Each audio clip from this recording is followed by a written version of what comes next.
Hi అండి. నేను మీ హేమ. నా పాత ఛానల్ అంతా డిలీట్ అయిపోయిందండి. అది ఎందుకో మరి తెలీదు. 54,000 మంది సబ్స్క్రైబర్స్ ఉన్నారండి.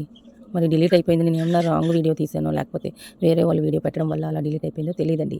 దయచేసి నా ఫాలోవర్స్ అందరూ ఈ కొత్త ఛానల్‌కి వచ్చేసేయండి. నేను ఈరోజు వడలు తయారు చేస్తున్నానండి. ఈ శనగలు ఉంటాయి కదా! మనం దేవుడికి ప్రసాదం నైవేద్యం కింద చేస్తాం. నల్ల శనగలు అవి బ్రౌన్ కలర్.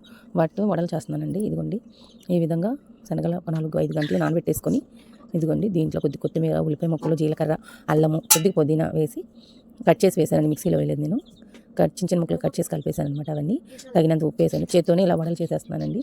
ఈ విధంగా వేడి ఆయిల్ బాండీలో మరిగిపోయింది. చూసారా, ఇలా వడలు తయారు చేసేసాను. ఇవి వండి కూడా నేను కూర వండానండి. వడలు వేసి కూర పులుసు పెట్టాను అనమాట. చింతపండు, టమాటా వేసి వడల పులుసు పెట్టానండి. మనం ఇంట్లో వడలు తయారు చేసుకుని కూర వండుకుంటే ఆ టేస్ట్ చాలా బాగుంటుందండి. చూడండి, ఈ విధంగా పులుసు చేశానండి. మీరు కూడా ఇంట్లో ట్రై చేసి ఒకసారి చూడండి, చాలా బాగుంటాయి. మనమే తయారు చేసుకొని మనమే కూర వండుకొని తింటే ఎంత బాగుంటుందండి. చూడండి, నేను కొద్దిగా కారం తగ్గించి వేసాను. ఇదిగోండి ఇలా వడ కింద వేసేసానండి. ఫుల్ వేసేసాను. అదే బయట నుంచి తెచ్చిన వడలైతే హాఫ్ వేస్తానమాట. మనం సొంతగా తయారు చేసుకున్నాం కాబట్టి కొద్దిగా ఎక్కువ వచ్చినాయి కాబట్టి ఇలా ఫుల్ వేసేసాను అనమాట. చూసారుగా, ఈ విధంగా వడలు వేసి తయారు చేసి కూర వండానండి, వడల పులుసు.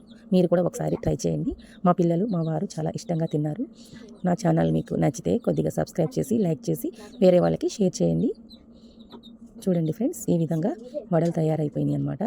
వడల పులుసు ఈరోజు నైట్ వండుకొని రేపు మార్నింగ్ 10కి 11కి తింటే అసలు దాంట్లో వడ ఊరిపోయి గట్టిపడి బాగుంటుంది. డైరెక్ట్గా వేడి తిన్నామంటే మెత్తగా ఉంటుందండి వడ. చూసారుగా, ఈ విధంగా వడలు